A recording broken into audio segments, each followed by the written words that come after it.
BRS party KCR కుటుంబంపై మంత్రి కోమటిరెడ్డి వెంకటరెడ్డి ఘాటు వ్యాఖ్యలు చేశారు. కేసీఆర్ బస్సు యాత్ర కాదు మోకాల యాత్ర చేసినా భువనగిరి నల్గొండలో డిపాజిట్లు కూడా రావని మంత్రి విమర్శించారు.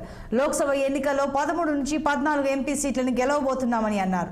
రాష్ట్రాన్ని 10 ఏళ్లు పాలించిన బీఆర్ఎస్ నల్గొండ జిల్లాను పూర్తిగా నాశనం చేసిందని ఆరోపించారు.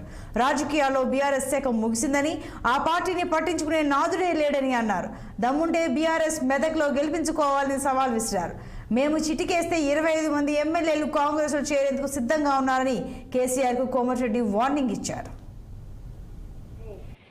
అన్ని అరవైలో ఎన్నుకోలేదంటే నాకు అవసరం లేదు.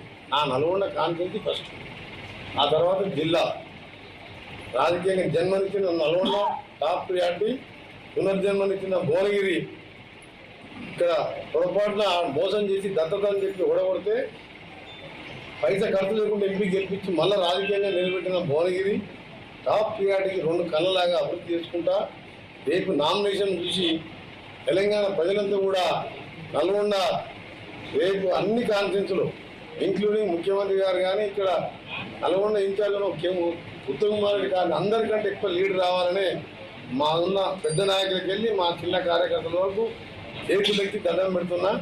ఇంత కష్టపడండి, ఆ తర్వాత మేము ఇబ్బంది పెట్టా మీరు అందరూ కూర్చొని మాట్లాడుకున్న వాళ్ళకి సర్పంచ్, ఎంపీటీసీ, జెడ్పీటీసీ, ఎంపీపీగా ఆ పూర్తి సహకారంతో ప్రచారం చేసి ఈ లోపల అభివృద్ధి కార్యక్రమాలు అన్నీ చేసి మేము గెలిపిస్తా.